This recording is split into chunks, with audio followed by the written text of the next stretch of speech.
Joining us is Grizzly Kal Jack, who faces Erik Hammer for Josh Barnett's Bloodsport show this Sunday, which starts at 5 p.m. Pacific, 8 p.m. Eastern, and is only $20, $19.99 on Fight TV, which is a great price considering how good these Bloodsport shows have been. So, Cal, thanks for joining, man. What's going on? Hey, not much, just more or less. It's been a lot of preparation to get ready for this event. It's just been a lot of training, a lot of talking to people, a lot of just trying to figure out what are things I need to be ready for.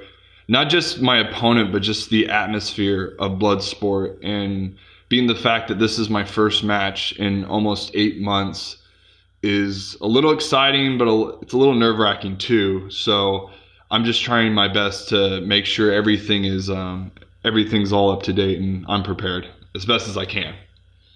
So you mentioned, it's been a while, and indie wrestling has definitely suffered because of the pandemic, like other businesses. But how did you get connected with Josh and for this show? So when I first started in the indies, I always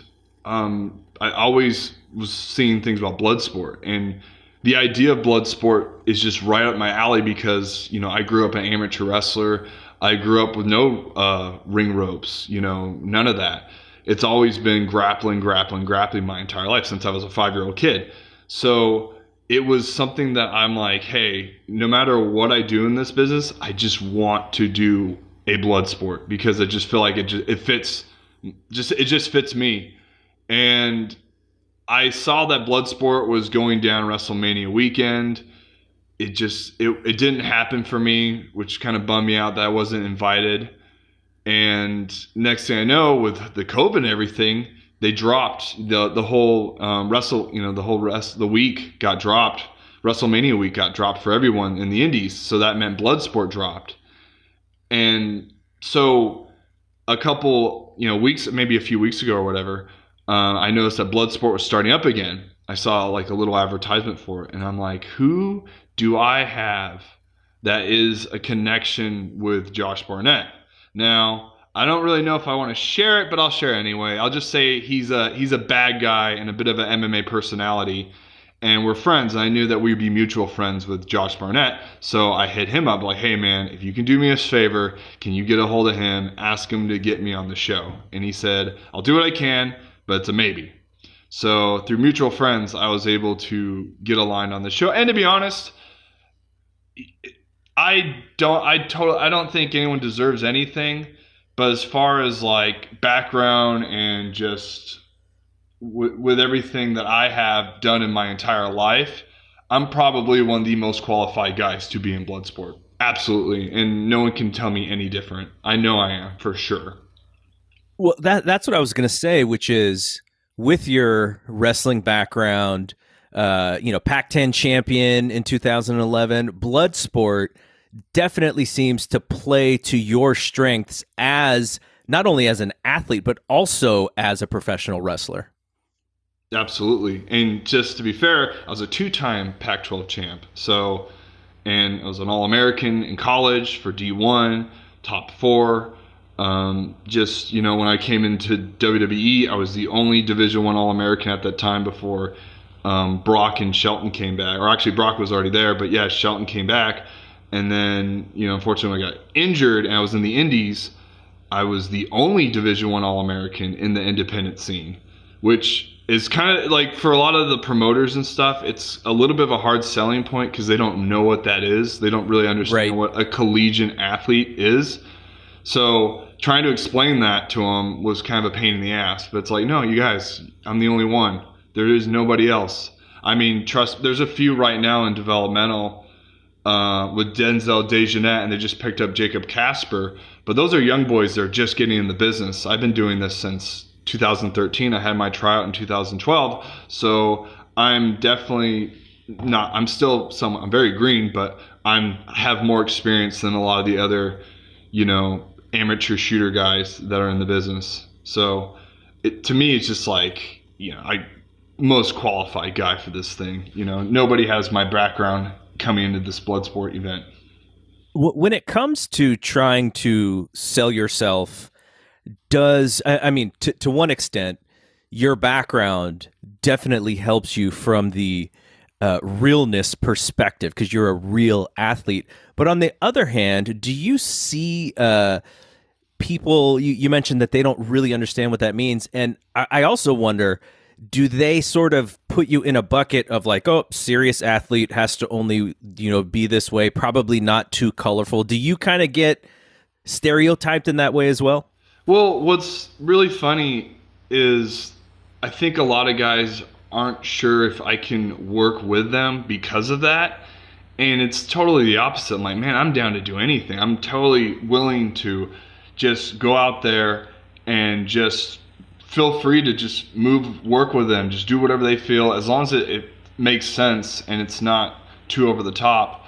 I'm always down to kind of feel free to do what the outcome is, as long as it's not hurting me and my character and just not really hurting, a whole lot. There's been times where maybe I'm a little too lenient, but it hasn't really held me back too much. It's just, it's tough to say because NorCal it's tough here in NorCal because there's a lot of shows that run. A lot of shows run the same time. And it's definitely like you have to know somebody to get in. It's a very, I wouldn't say cliquey, but it's like who you know and how long you've been working in the area.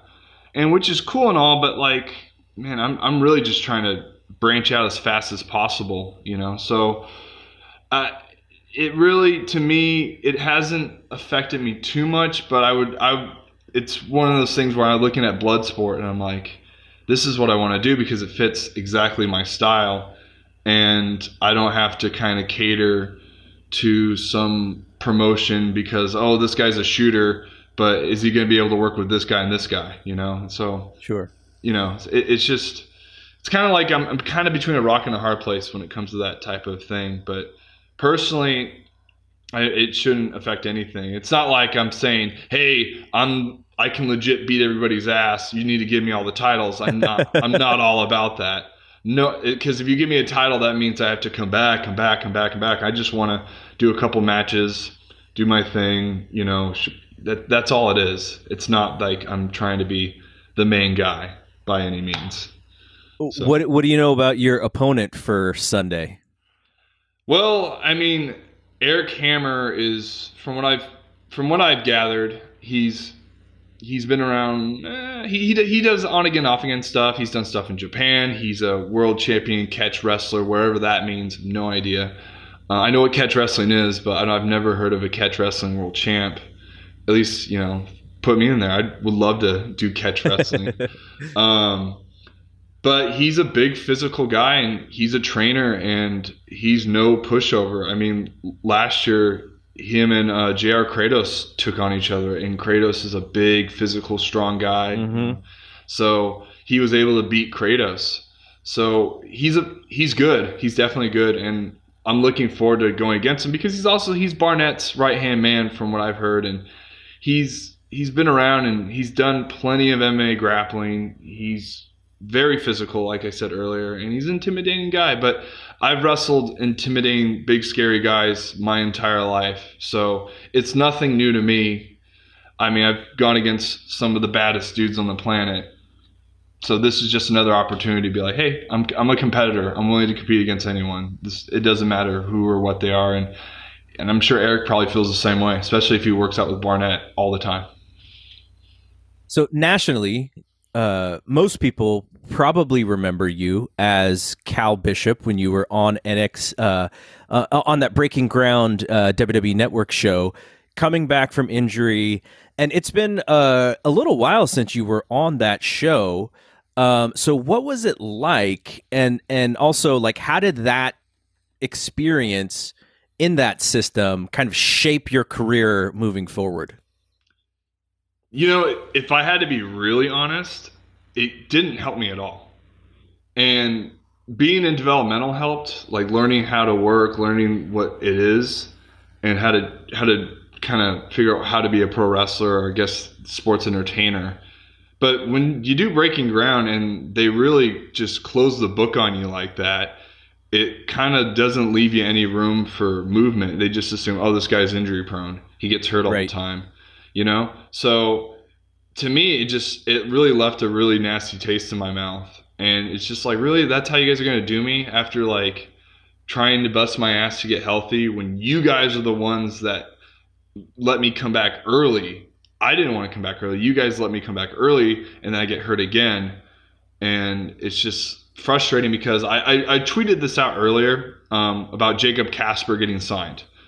Amateur wrestlers in developmental, they can do good. They work hard. They're probably the hardest workers there. But the problem is a lot of them are a little too eager because they want to get in the ring. They want to learn. But the problem is there's a big difference between doing all your ground-based attacks, between jumping off the rope, catching somebody who falls on top of you, doing rolls a zillion million times as you're hitting the rope, trying to keep up with your workout partner. Because as a lot of people know, we're competitors. We're natural competitors. So we're going to try to outdo the other guy.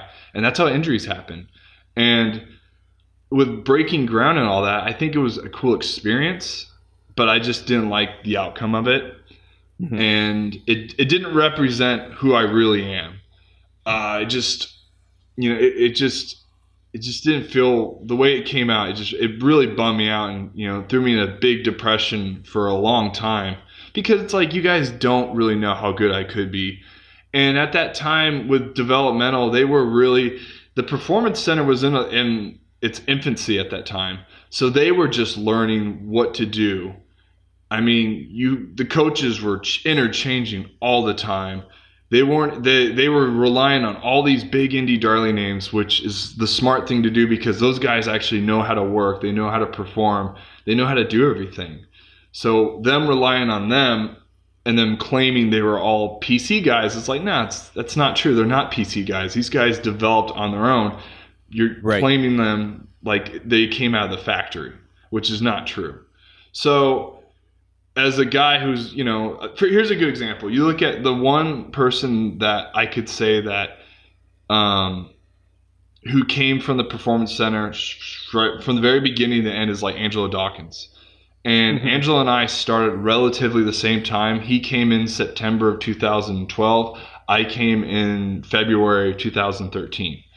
So he was there for 6 years before he even got called up to the main roster, which is just insane. That's a long time to be in developmental. And that's a guy who started from the very bottom of the PC, worked his way up. So I just feel like it just didn't represent me very well because the Performance Center was just starting out.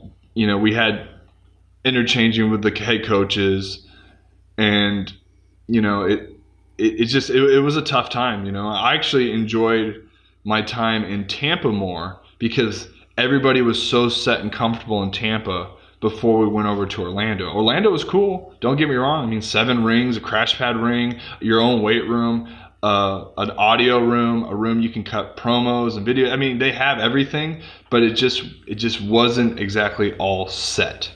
And that's kind of how I feel about it. So there have been, I don't know if it's a lot of injuries or if that's a normal amount of injuries coming out of that system, but what did you think about the training, the style of training that you do? Because I've heard in other instances where because of some of the training, they feel like, that caused some of the injuries, but I don't know if you thought that same way. I think, and this is where I go back to saying that it was in its infant stage. There was mm-hmm. There was a series of shoulder injuries that all the guys were getting. Me, Sami Zayn, Hidemi Itami, or Kenta, Cesaro. Cesaro didn't even train there, but he was getting shoulder injuries. A lot of guys are just getting repeat shoulder injuries. Finn Balor. So I feel like it wasn't. I don't want to say it was the training, but I just think everyone was just so eager to please because we're all going to Full Sail. You have all these writers, creative guys. They're trying to pump everyone up, trying to, do your best to build this brand.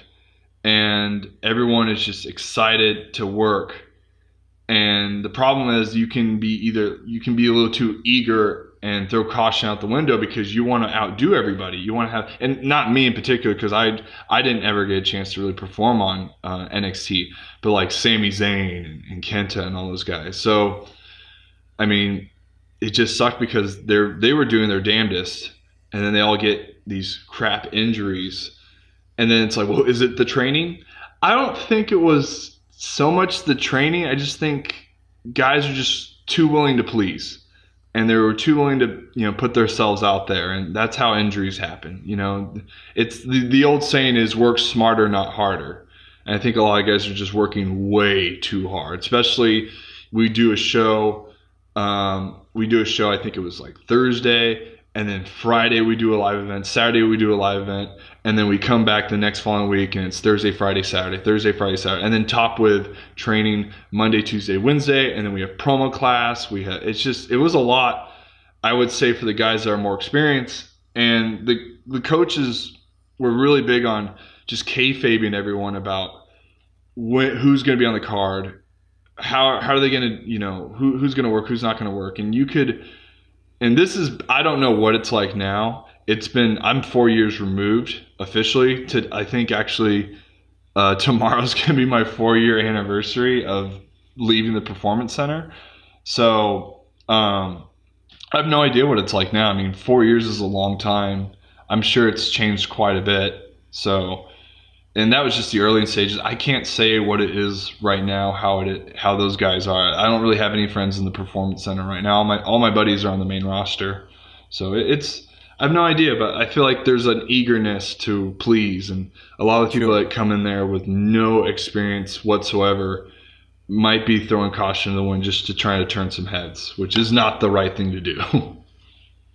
So I've seen you here locally, and when I say locally, I'm talking about the Bay Area for APW. My podcast partner, who couldn't be with us for this interview, but he'll be on the show that this interview will play on, John LaRocca, who you know very well. Oh yeah, he's the one who told me, he's like, this is the guy you got to pay attention to. He's the real deal.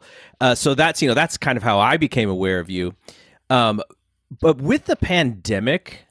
And like I mentioned, most of indie wrestling right now being put on hold, you mentioned, it's been 8 months. Like, how have you been kind of like staying in shape and staying active and staying on people's radar? I imagine it's pretty hard to do so in a pandemic. It's interesting because social media now is more important than it was when things were active and things were normal. You have to stay up to date on everything, but you don't want to promote too much where people are like, hey, it's getting stale, or you don't want to under promote where people are going to forget you. The main thing is just, like you said, staying active, working out if you can. Everybody was getting to the whole home gym craze. And for me, I think what they said was keep your distance, go outside if you can, work out if you can find a gym, weights. And man, it has not been easy. I think mental health has suffered more than anything. And it's just tough for all the guys here in the Bay Area because it's just, there's not too many people that get the opportunity to break out. And when the ones that do break out make the loudest noise. So it's tough for everyone, and I can see some of the guys going crazy. I can see some of the guys that are like making the most of the experience. So me, I was kind of stuck in the middle on like, well, what do I do next? Because I not only do I do pro wrestling, but I substitute teach. And I can't teach kids with COVID, and the way it works with substitute teaching is you're replacing the teacher since they're not there. And the fact that everything's on Zoom and all the kids have to learn through Zoom, that made it hard for me to do anything. So a lot of it's like, well, what's next for me? What can I do? So it's just trying to find time to stay active, try to learn a new skill, not try to fall into depression, because that is the easiest thing. And I'll admit, man, I fell into depression a lot during this COVID lockdown. But I mean, it's just tough, and eventually when gyms started opening up and opportunities were coming, it's like there was a little bit of excitement back. It's like, oh, this is what I've been missing. This is this is why I love pro wrestling. It gives me that, it gives me that little bit of enjoyment in life. And I'll definitely say that I am so damn glad that I got put on this Bloodsport show because I was going crazy.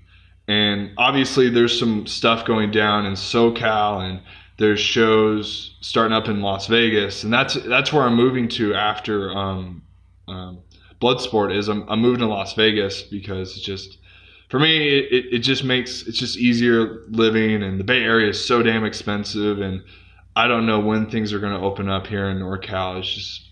It's just too hard to guess. So unfortunately, I got to leave the Bay Area, but it's a bittersweet experience because I actually really like Las Vegas as well. So I look at your size and your background and your style, and I immediately think like one of the first questions that I thought about when I knew that we were going to hook up for this was, I wonder if he's thought about Japan. I'm assuming that you've thought about it because, that is another place for business. But like, what are your thoughts on working in Japan? I would absolutely love it.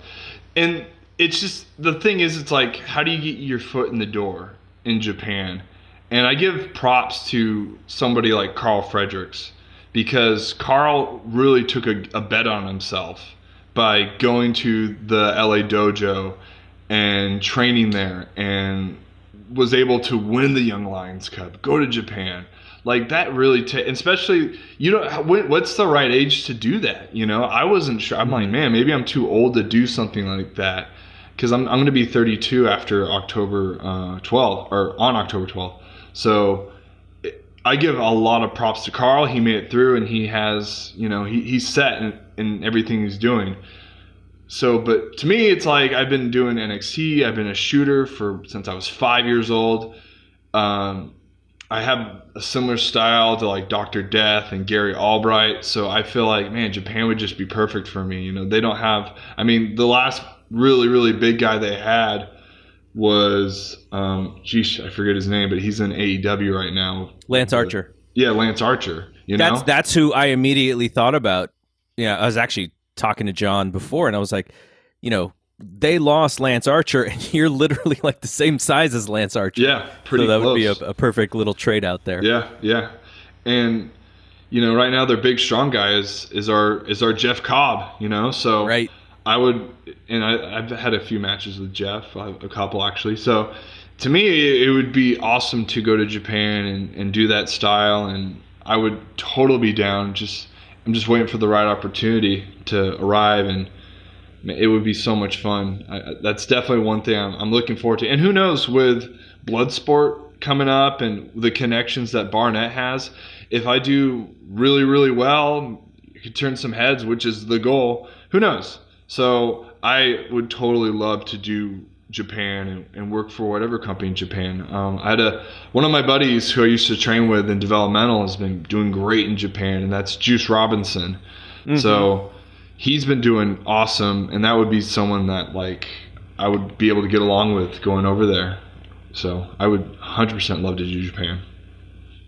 Well, I wish you good luck. I always like to look out for the folks who are out here in the Bay Area or who have wrestled, in Northern California, because it's kind of cool to see Jeff in New Japan, and then you see, like you mentioned Carl, and then now you see Will Hobbs in AEW. So it's really cool to see people come from an area that you've been able to kind of watch for the last few years and kind of expand out, Jungle Boy as well. Absolutely. So, we're going to keep our eye on you and wish you the best.